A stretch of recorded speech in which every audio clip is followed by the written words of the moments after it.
Compulsiveness is coming from ingrained memory. To what extent it dominates will decide how compulsive you are.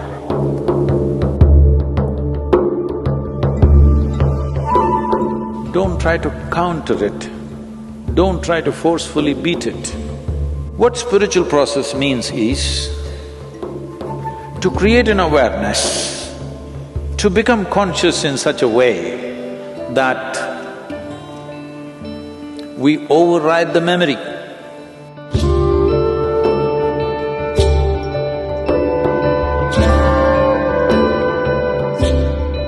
My question is about compulsion, eating compulsion, drug compulsion, feeding compulsion, every compulsion in life, and how this is connected with a lot of noise and disturbing that we have inside.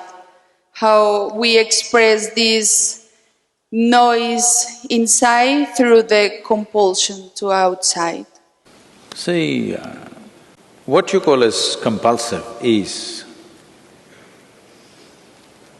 generally, people only recognize compulsive physical behavior. Somebody is addicted to drink, somebody is addicted to something else, somebody compulsively is abusive or something else negative that they cannot avoid doing is considered compulsive. But we must look a little deeper. The very way we sit and stand, largely it's compulsive.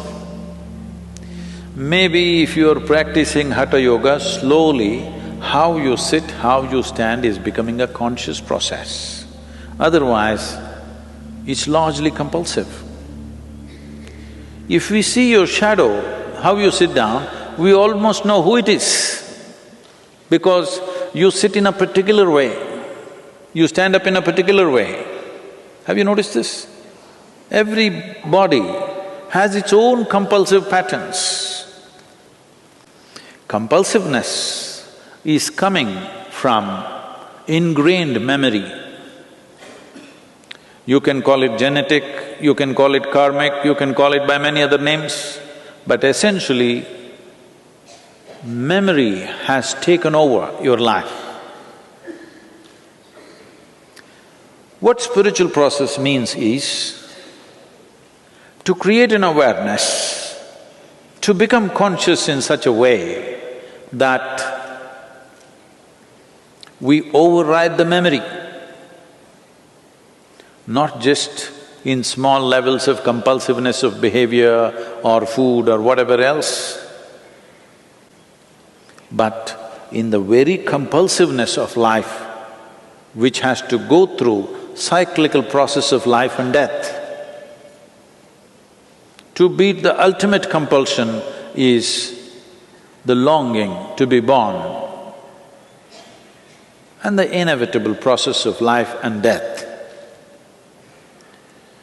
So when we use the word mukti, I know today there are mukti chocolates and ice creams, but it's okay, they're making the word popular. At least that way you use the word.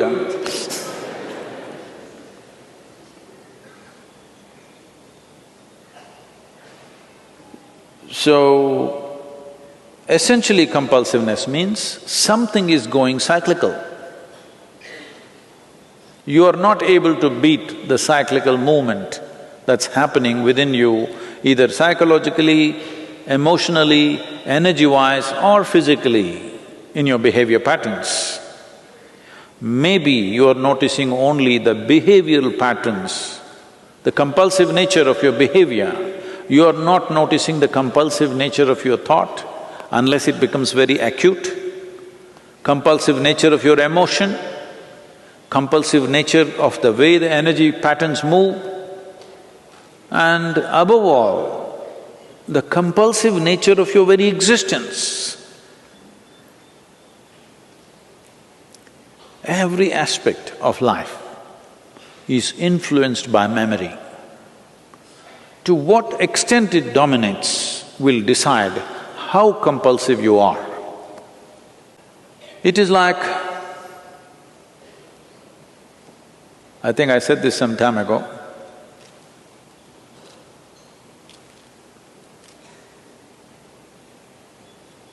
Swami creeps upon me every day, but not compulsively. When on the headphones they hear my voice is little going like that, he's coming with a warm drink, which sometimes I drink and sometimes I don't. But you can make this a compulsive pattern. That is, every day at 12 o'clock, at 2 o'clock, warm drink. You need it, you don't need it. This is called developing good habits.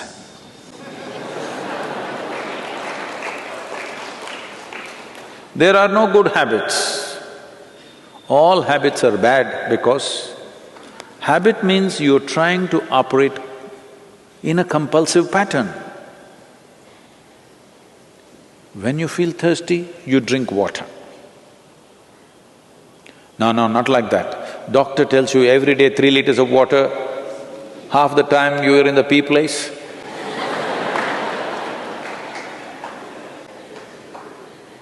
No, doctor should not tell you when to drink water. You must be conscious when you need water. Something so simple. But no, it's all set. When it's all set, it looks like you're functioning efficiently. Yes, you are. Efficiency without a heart is no good, it's cruel. Adolf Hitler is very efficient, but inhuman. This is what will happen in everybody's life. Unknowingly you become tyrannical. Maybe you will never be, fortunately, as capable as him, but you will become equally cruel to yourself and everybody around you because you have your stupid sense of discipline. Now, but Sadhguru, if I don't wake up my children at 6 o'clock, they will wake up at noontime. It is true. It is true. You have to wake them up at 6 o'clock, otherwise they may become sloth. So this is a fine game. Life is a fine game. If you want to do it in a crude way, you can do it. But if you want to do it well, it's a fine game. The same thing can be done in many different ways. So, Sadhguru, how do I wake up my children, Sadhguru? In a conscious way, at 6 o'clock in the morning, because they have to go to school at 7. Well, there are many situations in the world which not entirely our making, but we have to sync with it. Otherwise, we will become disaligned with everything. We have to wake up the child to send him to school at 7. This happened. At 7 o'clock, not 6, a mother came for the 10th time since early morning and shook her son, "Wake up, you need to go to school." He said, "Mama, nobody likes me in school. The teachers don't like me. The rest of the staff don't like me. The bus drivers hate me. I don't want to go to school."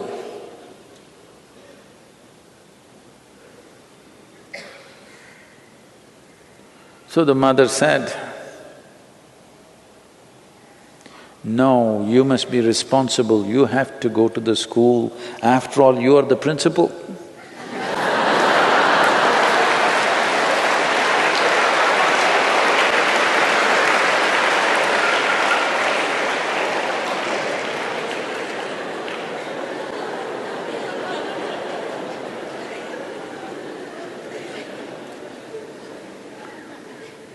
to fulfill certain situations, we create certain patterns, but the pattern can be conscious pattern. It may be a rigid pattern, but a conscious pattern for a period of time to fulfill certain situations. But it need not become a part of our system. If you go with the rhythms of nature, naturally some things will happen in certain ways. Isn't that also compulsive? That every year in the month of June, monsoon should come. Is that not compulsive? It is. That is the nature that is the physical nature of the existence. It is by patterns, set patterns. Unfortunately, even the monsoons are becoming a bit conscious and not coming.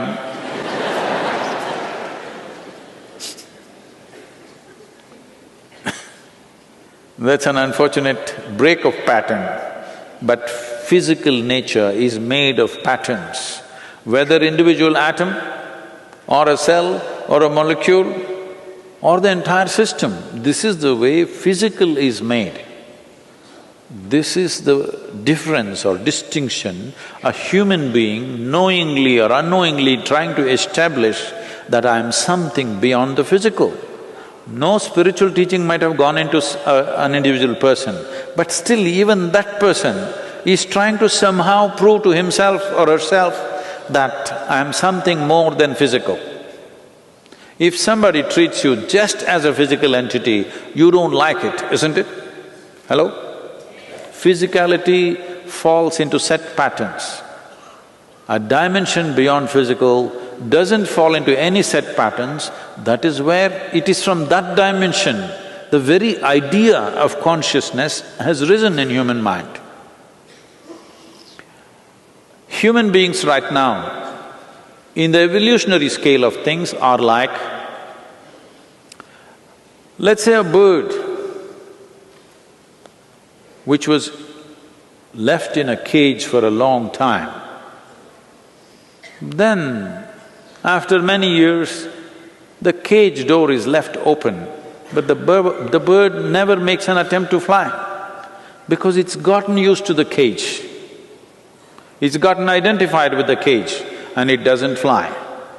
This is human nature right now. In the evolutionary scale of things, what was a crawling creature now has become like this. Now, the lid is blown away, but still we don't crawl out, simply because of habit, the genetic influence causing compulsive behavior. This happened. A 3-year-old boy told his friend, "When I grow up, I will marry the girl next door." So the friend asked, "Why?" So the boy said, "Because I am not allowed to cross the street."